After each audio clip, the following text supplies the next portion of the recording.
1 Coríntios capítulo 10. Irmãos, eu quero que vocês lembrem do que aconteceu com os nossos antepassados que seguiram Moisés. Todos foram protegidos pela nuvem e passaram pelo Mar Vermelho. Como seguidores de Moisés, eles foram batizados nas nuvens e no mar. Todos comeram da mesma comida espiritual e beberam da mesma bebida espiritual, pois bebiam daquela rocha espiritual que ia com eles, e a rocha era Cristo. Mas Deus não ficou contente com a maioria deles, e por isso eles morreram, e os seus corpos ficaram espalhados no deserto. Tudo isso aconteceu a fim de nos servir de exemplo, para nós não querermos coisas más como eles quiseram, nem adorarmos ídolos, como algum deles adoraram. Como dizem as Escrituras Sagradas, o meu povo sentou-se para comer e beber e se levantou para se divertir. Não devemos cometer imoralidade sexual, como algum deles fizeram, e, porque eles fizeram isso, 23.000 deles caíram mortos num só dia. Não devemos pôr à prova a paciência de Cristo, como alguns deles fizeram, e por isso foram mortos pelas cobras. Vocês não devem se queixar, como fizeram alguns deles, e por isso foram destruídos pelo anjo da morte. Tudo isso aconteceu como os nossos antepassados, a fim de servir de exemplo para os outros. E aquelas coisas foram escritas a fim de servirem de aviso para nós, pois estamos vivendo no fim dos tempos. Portanto, aquele que pensa que está de pé, é melhor ter cuidado para não cair. As tentações que vocês têm de enfrentar são as mesmas que os outros enfrentam, mas Deus cumpre a sua promessa e não deixará que vocês sofram tentações que vocês não têm forças para suportar. Portanto, quando uma tentação vier, Deus dará forças a vocês para suportá-la, e assim vocês poderão sair dela. Por isso, meus queridos amigos, fujam da adoração de ídolos. Eu faço com vocês como as pessoas que têm capacidade de entender o que estou afirmando. Julguem vocês mesmos o que eu estou dizendo.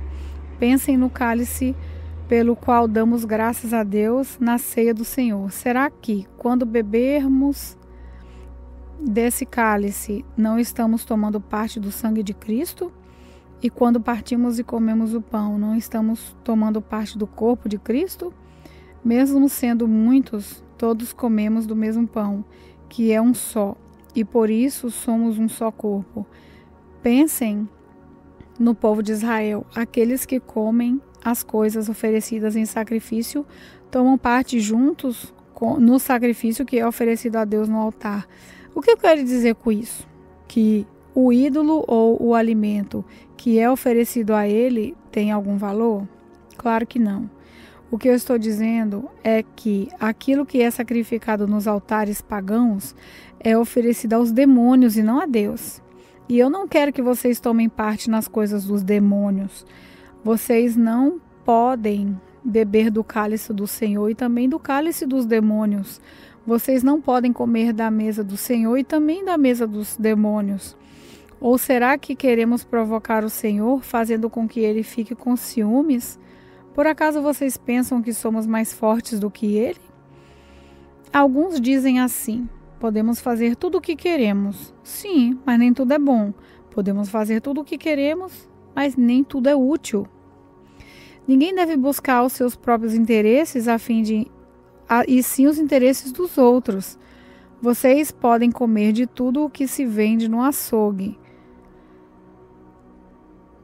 sem terem nenhuma dúvida de consciência, pois, como dizem as Escrituras Sagradas, a terra e tudo o que há nela existe pertencem ao Senhor. Se alguém não é cristão, convidá-los para comer e vocês resolverem ir, comam o que for posto na frente de vocês e não façam perguntas por motivo de consciência. Mas, se alguém disser a você, essa comida foi oferecida aos ídolos, nesse caso, não comam, por causa daquele que disse isso e também por motivo de consciência.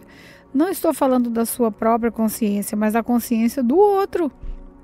Mas se alguém pode perguntar, por que é que a minha liberdade deve ser diminuída pela consciência dos outros?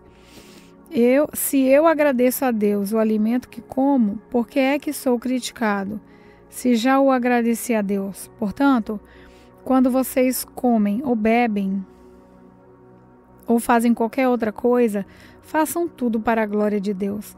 Vivam de tal maneira que não prejudiquem os judeus, nem os não-judeus, nem a igreja de Deus. Façam como eu, procuro agradar a todos em tudo que eu faço, não pensando no meu próprio bem, mas no bem de todos, a fim de que eles possam ser salvos. 1 Coríntios, capítulo 11. Sigam o meu exemplo, como eu sigo o exemplo de Cristo. Eu os elogio porque vocês sempre lembram de mim e seguem as instruções que eu passei para vocês. Mas quero que entendam que Cristo tem autoridade sobre todo marido, que o marido tem autoridade sobre a esposa e que Deus tem autoridade sobre Cristo. Se o homem cobre a cabeça quando ora ou anuncia a mensagem de Deus, nas reuniões de adoração, ele está ofendendo a honra de Cristo. E se uma mulher não cobre a cabeça quando ora ou anuncia a mensagem de Deus nas orações, nas reuniões de adoração, ela está ofendendo a honra do seu marido. Nesse caso, não há nenhuma diferença entre ela e a mulher que tem a cabeça raspada. Se a mulher não cobre a cabeça, então é melhor que ela corte o cabelo de uma vez, já que é vergonhoso para a mulher rapar a cabeça ou cortar o cabelo. Então, ela deve cobrir a cabeça. O homem não precisa cobrir a cabeça, pois ele reflete a imagem e a glória de Deus, mas a mulher reflete a glória do homem. Pois o homem não foi feito da mulher, mas a mulher feita do homem. O homem não foi criado por causa da mulher, mas sim a mulher por causa do homem. Portanto, por causa dos anjos, a mulher deve pôr um véu na cabeça para mostrar que é debaixo da autoridade do marido. No entanto, por estarmos unidos com o Senhor, nem a mulher é independente do homem, nem o homem é independente da mulher. Porque assim como a mulher foi feita do homem, assim também o homem nasce da mulher. E tudo vem de Deus. Julguem vocês mesmos. Será que é certo que, num culto de adoração, a mulher ore a Deus sem estar com a cabeça coberta? Pois a própria natureza ensina que o cabelo comprido é uma desonra para o homem. Mas para a mulher, o cabelo comprido é motivo de orgulho. O cabelo foi dado a ela para lhe servir de véu. Mas, se alguém quer discutir sobre esse assunto, o que eu posso dizer é que nem nós, nem as igrejas de Deus temos outros costumes nas reuniões de adoração. Nas instruções que agora vou dar a vocês, eu não posso elogiá-los, pois as suas reuniões de adoração fazem mais mal do que bem. Para começar, me contaram que nessas reuniões há grupos de pessoas que estão brigando, e eu creio que em parte isso é verdade. Não há dúvida de que é preciso haver divisões entre vocês, mas que fique claro que não, que são os que estão, mas que fique claro que são os que estão certos. Quando vocês se reúnem, não é a ceia do Senhor que vocês comem, pois na hora de comer cada um trata de tomar a sua própria refeição e assim, enquanto uns ficam com fome, outros chegam até a ficar bêbados.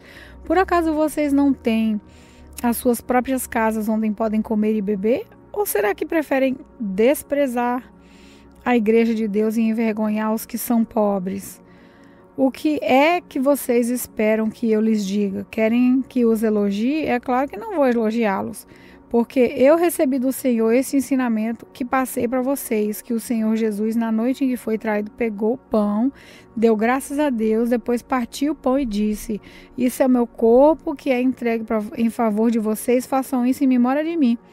Assim também, depois de jantar, ele pegou o cálice e disse: esse cálice é a nova aliança feita por Deus com o seu povo, aliança que é garantida pelo meu sangue. Cada vez que vocês beberem esse cálice, façam isso em memória de mim. De maneira que, cada vez que vocês comem desse pão e bebem desse cálice, estão anunciando a morte do Senhor, até que ele venha. Por isso, aquele que comer do pão do Senhor, ou beber do cálice de modo que ofenda a honra do Senhor, estará pecando contra o corpo e o sangue do Senhor. Portanto, que cada um examine a sua consciência e então coma do pão e beba do cálice, pois a pessoa que comer do pão ou beber do cálice sem reconhecer que se trata do corpo do Senhor, estará sendo julgada ao comer e beber para o seu próprio castigo. É por isso que muitos de vocês estão doentes e fracos, e alguns já morreram. Se examinássemos primeiro a nossa consciência, nós não seríamos julgados pelo Senhor, mas somos julgados e castigados pelo Senhor para não sermos condenados junto com o mundo. Portanto, meus irmãos, quando vocês se reúnem para a ceia do Senhor, esperem uns pelos outros. E, se alguém estiver com fome, que coma em casa, para que Deus não castigue vocês por causa dessas reuniões. Os outros assuntos eu resolverei quando chegar aí. 1 Coríntios, capítulo 12. Meus irmãos, quero que vocês saibam a verdade a respeito dos dons do Espírito que o Espírito Santo dá. Vocês sabem que, quando ainda eram pagãos, vocês eram desviados de várias maneiras para a adoração dos ídolos, os quais não têm vida. Por isso, precisam compreender que ninguém que diz que Jesus seja maldito pode estar falando pelo poder do Espírito de Deus, e que ninguém pode dizer Jesus é Senhor a não ser que seja guiado pelo Espírito Santo. Existem tipos diferentes de dons espirituais, mas é um só e o mesmo Espírito que dá esses dons. Existem maneiras diferentes de servir, mas o Senhor que servimos é o mesmo. Há diferentes habilidades para realizar o trabalho, mas é o mesmo Deus que dá a cada um habilidade para fazê-lo. Para o bem de todos, Deus dá a cada um alguma prova da presença do Espírito Santo. Para uma pessoa, o Espírito dá a mensagem de sabedoria e para outra, o mesmo Espírito dá a mensagem de conhecimento. Para uma pessoa, o mesmo Espírito dá fé e para outra dá o poder da cura.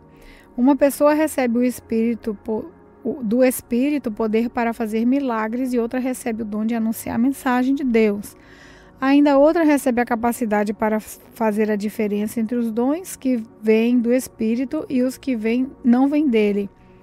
Para uma pessoa, o Espírito dá a capacidade de falar em línguas estranhas e a outra lhe dá a capacidade de interpretar o que essas línguas querem dizer. Porém, é um só e o mesmo Espírito quem faz tudo isso. Ele dá um dom diferente para cada pessoa conforme ele quer.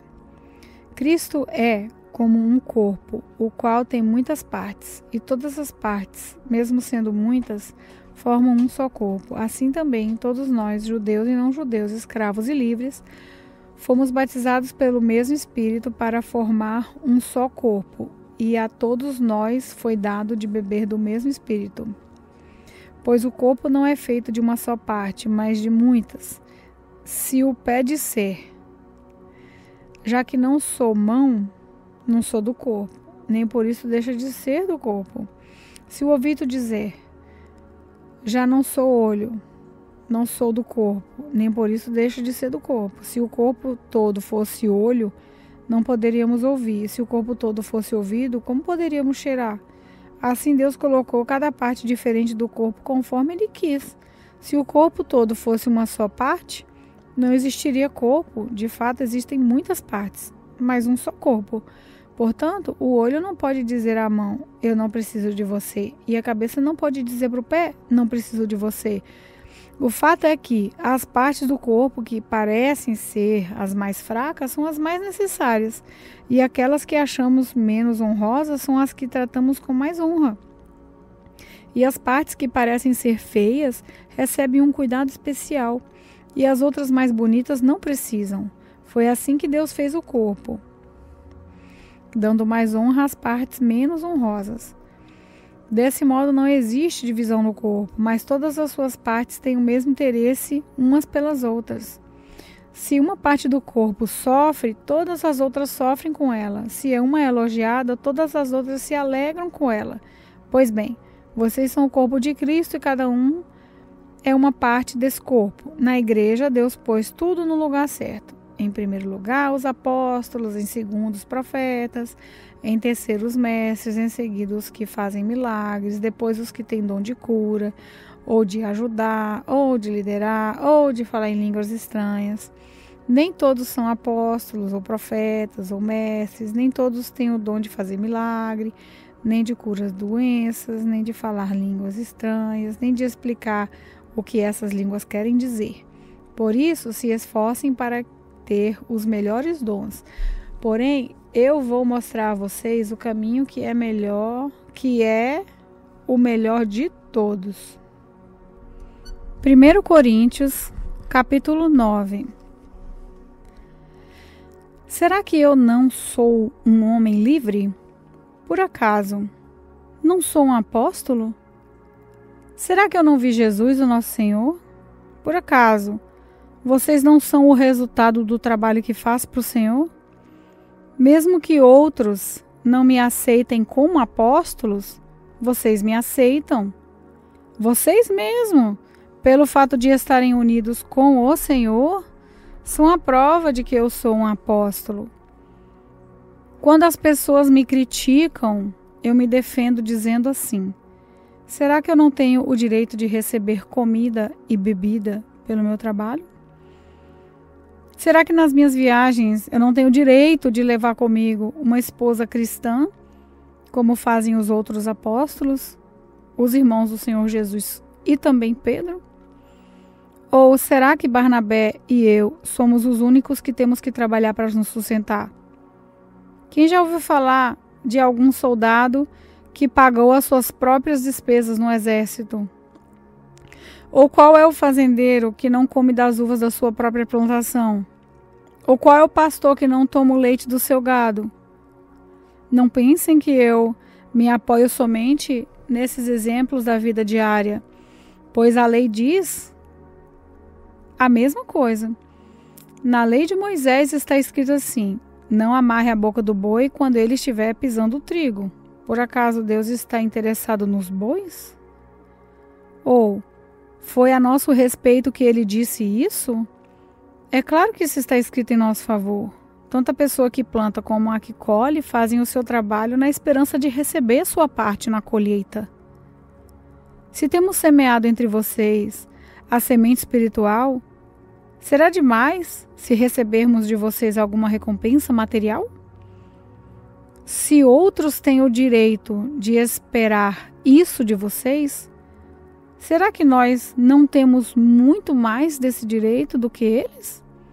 No entanto, nós não temos usado esse direito. Pelo contrário, temos aguentado tudo para não atrapalhar o Evangelho de Cristo. Certamente vocês sabem que os que trabalham no templo é do templo que recebem o seu alimento. E sabem também que os que oferecem sacrifício no altar recebem uma parte da carne dos animais que são sacrificados ali. Assim, o Senhor mandou também que aqueles que anunciam o Evangelho vivam do trabalho de anunciar o Evangelho. Mas eu não tenho usado nenhum desses direitos, nem estou escrevendo isso para exigir esses direitos para mim mesmo. Eu preferia morrer a fazer isso. E ninguém vai me tirar o orgulho que eu tenho de agir assim. Eu não tenho o direito de ficar orgulhoso por anunciar o Evangelho. Afinal de contas, fazer isso é a minha obrigação. Ai de mim, se não anunciar o Evangelho. Por isso, eu faço o meu trabalho por minha própria vontade. Então, posso esperar algum pagamento? Porém, se faço como um dever, é porque é um trabalho que Deus me deu para eu fazer. Nesse caso, qual o pagamento que recebo? É a satisfação de anunciar o Evangelho sem cobrar nada e sem exigir os direitos que tenho como pregador do Evangelho. Sou um homem livre, não sou escravo de ninguém, mas eu me fiz escravo de todos a fim de ganhar para Cristo o maior número possível de pessoas. Quando trabalho entre os judeus, vivo como judeu a fim de ganhá-los para Cristo. Não estou debaixo da lei de Moisés, mas quando trabalho entre os judeus, vivo como se estivesse debaixo da lei, para ganhar os judeus para Cristo. Assim também, Quando estou entre os não-judeus, vivo fora da lei de Moisés, a fim de ganhar os não-judeus para Cristo. Isso não quer dizer que eu não obedeço à lei de Deus, pois eu estou, de fato, debaixo da lei de Cristo. Quando estou entre os fracos na fé, eu me faço fraco também, a fim de ganhá-los para Cristo. Assim, eu me torno tudo para todos, a fim de poder, de qualquer maneira possível, salvar alguns. Faço tudo isso por causa do Evangelho, a fim de tornar parte nas suas bênçãos. Vocês sabem que numa corrida, embora todos os corredores tomem parte, somente um ganha o prêmio. Portanto, corram de tal maneira que ganhem o prêmio. Todo atleta que está treinando aguenta exercícios duros, porque quer receber uma coroa de folha de louros, uma coroa que, aliás, não dura muito. Mas nós queremos receber uma coroa que dura para sempre, por isso corro direto para a linha final. Também sou como um lutador de boxe que não perde nenhum golpe. Eu trato o meu corpo duramente e o obrigo a ser completamente controlado para que, depois de ter chamado outros para entrarem na luta, eu mesmo não tenha de ser eliminado dela.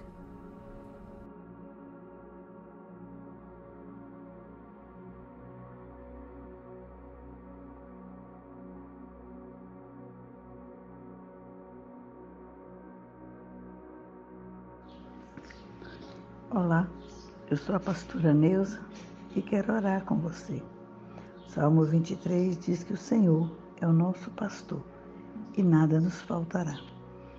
Que nessa tarde nada venha te faltar, que não venha faltar o óleo sobre a sua cabeça, que não venha faltar a proteção, que Deus tenha cuidado dos seus, da sua família, dos seus negócios, de tudo aquilo que você colocar às tuas mãos. Que o Senhor possa Deus abençoar. Em nome do Pai, do Filho e do Espírito Santo. Amém.